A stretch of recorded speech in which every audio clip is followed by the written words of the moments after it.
Hello friends, welcome to BioBump. और today's topic is search of genetic material. Search of genetic material में हमने Griffith transformation principal कहा, जिसको एक मत नहीं मिला, इक्विवोकल प्रूफ नहीं मिली। उसके बाद हमारा आया एवरी मैक्लियोड और मैककार्टी एक्सपेरिमेंट, उसको भी नहीं मिला। अब लास्ट है हमारा जो इस सेक्शन में पढ़ना है about search of genetic material, वो है हार्शे मार्था चेज एक्सपेरिमेंट। ठीक है, तो जेनेटिक मटेरियल की सर्च क्यों करें कि क्या हेरिडिटी यूनिट डीएनए ही है? इसको सर्च करने के लिए जो डिफरेंट डिफरेंट साइंटिस्ट आए, जैसे ग्रिफिथ ट्रांसफॉर्मेशन प्रिंसिपल आया, ग्रिफिथ ने किया, फिर एवरी मैक्लियोड मैककार्टी एक्सपेरिमेंट आया, इन सब में से किसी को भी इक्विवोकल प्रूफ नहीं मिला। यानी सारे साइंटिस्ट ने एक मत होकर के हाँ नहीं कहा कि हाँ डीएनए ही जेनेटिक मटेरियल है।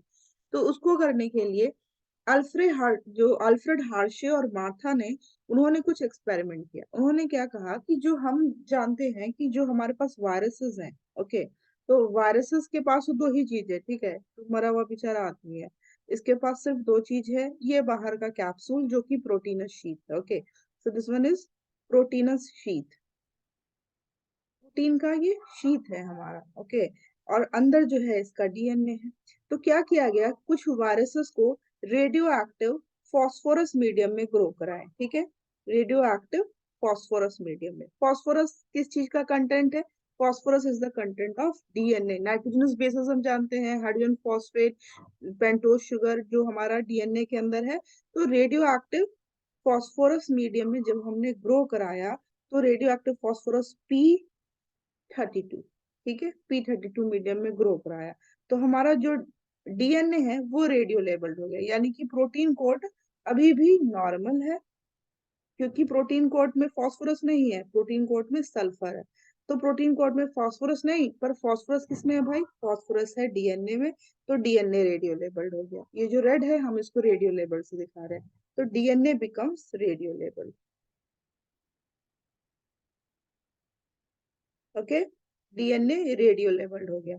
अब क्या गया, कुछ वायरसेस को ग्रो कराए रेडियो एक्टिव फॉस्फोरस मीडियम में। ओके, तो कुछ को हमने ग्रो कराया रेडियो एक्टिव फॉस्फोरस मीडियम में, सॉरी फॉस्फोरस तो करा दिया ऑलरेडी। अब रेडियो एक्टिव सल्फर मीडियम में ग्रो कराए।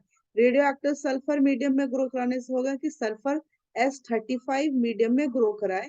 तो सल्फर किसका कंटेंट है? फॉस्फोरस कंटेंट है डीएनए का, सल्फर कंटेंट है हमारा, सल्फर कंटेंट है हमारा प्रोटीनस शीथ का।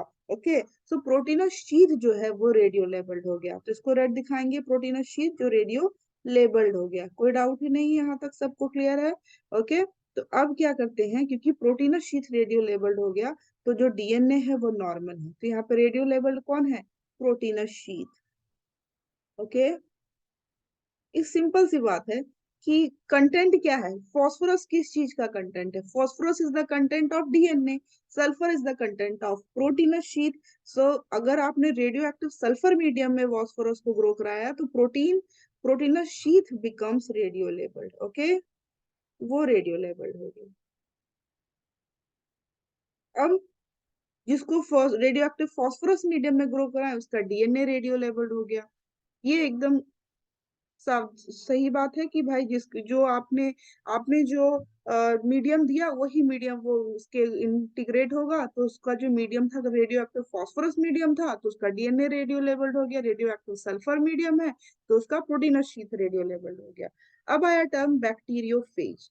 ये क्या है? बहुत लोग इसको बैक्टीरियोफाज भी बोलते हैं, so say whatever you want to say, bacteriophage और फाज। ओके, सो ये हमारा बैक्टीरिया है। What is bacteriophage? It is infection of virus on to bacteria. Infection of virus, वैसा वायरस जो बैक्टीरिया को इन्फेक्ट करता है, infection of virus on to bacteria.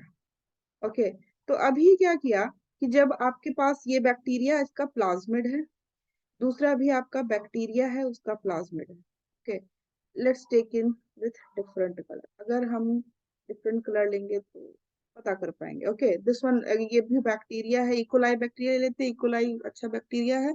तो ये इसका डीएनए है, ये इसका डीएनए है, ये इसका प्लाज्मिड है। Plasmid is what? Extra chromosomal circular DNA है ना, तो ये प्लाज्मिड है हमारा, एक्स्ट्रा क्रोमोसोमल सर्कुलर डीएनए। ये बैक्टीरिया हो गया। अब कुछ वायरसेस जिसको हमने रेडियो एक्टिव सल्फर मीडियम में ग्रो कराया था, उसका सीड कोड रेडियो लेबल्ड हो गया था, जिसको हम रेड कलर का दिखा रहे हैं। ओके, पर उसका जो डीएनए है वो नॉर्मल था। तो ये कौन सा है? ये वैसे वायरसेस जिसको पी नहीं, सल्फर वाले मीडियम में, जो S35 वाले में हमने ग्रो कराया। क्लियर है? अब कुछ वायरसेस जिसको रेडियो एक्टिव फॉस्फोरस मीडियम में ग्रो कराए थे, P32 वाले में, उसका तो सीड कोड रेडियो लेवल नहीं है, लेकिन उसका डीएनए रेडियो लेवल है। सीड कोड आपका नॉर्मल हो गया, और डीएनए जिसको हम रेड कलर से दिखाएंगे वो रेडियो लेवल है। Red is for radio level, radio active. Okay, वो रेडियो लेवल है। क्लियर है? अब क्या होता है, ये तो इन्फेक्शन हो गया, bacteriophage infection of virus on to bacteria. अब इन्फेक्शन हो गया, अब इन्होंने क्या किया, अपना डीएनए अंदर डालेगा, ये भी अपना डीएनए अंदर डालेगा। इन्फेक्शन के बाद अब integration of viral DNA with bacterial DNA, integration of viral DNA with bacterial DNA. Okay, इसी स्टेप को हम कहते हैं ब्लेंडिंग। ब्लेंडिंग होगा कैसे? उसका उसके साथ मींस वायरस का जो डीएनए है वो बैक्टीरिया के डीएनए के साथ मिल जाएगा। फिर से हम बैक्टीरिया बनाते हैं, दोनों बैक्टीरिया, इसका अपना डीएनए, और जो प्लाज्मिड है इसका, क्योंकि आधा तो हम इंटीग्रेट करने वाले, इसका डीएनए, और ये जो प्लाज्मिड जिसको हम आधा इंटीग्रेट करने वाले। क्लियर है? ये ब्लैक वाला अंदर आया, जो कि रेडियो लेबल्ड नहीं है। इसका डीएनए रेडियो लेबल्ड इसलिए नहीं है, क्यों रेडियो लेबल नहीं है? क्योंकि वो रेडियो एक्टिव सल्फर मीडियम में ग्रो करा है, जिससे प्रोटीन कोड रेडियो लेबल्ड हो गया, ना कि प्रोटीन कोड रेडियो लेबल्ड होता है, ना कि उसका डीएनए। ओके, लेकिन जब रेडियो एक्टिव फॉस्फोरस मीडियम में ग्रो कराते हैं तो उसका ये जो रेड अब इसके अंदर आ जाएगा, मीन्स उसका डीएनए रेडियो लेबल्ड हो गया। अब हमने इसका डीएनए रेडियो लेबल्ड कर दिया।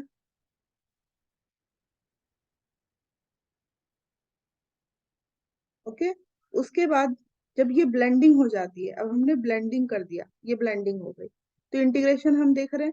अब ये जो इसका रेडियो लेबल पैलेट था, यानी जो इसकी कवरिंग है, वो बाहर हो जाए, क्योंकि हम वायरस वायरस तो अपना बस डीएनए देता, अपनी कवरिंग तो बॉडी के अंदर डालता नहीं।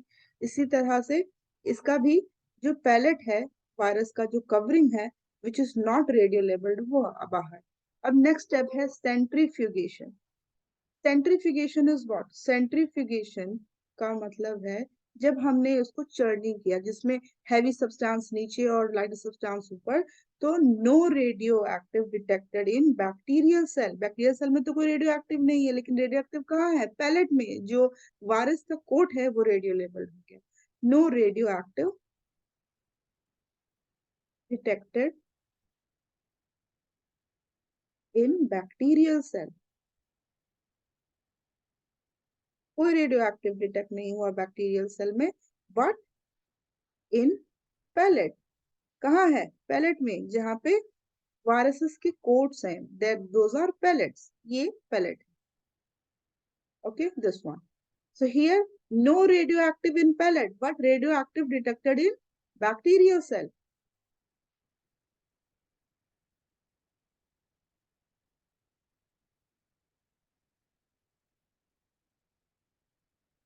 But radioactive in bacterial cell.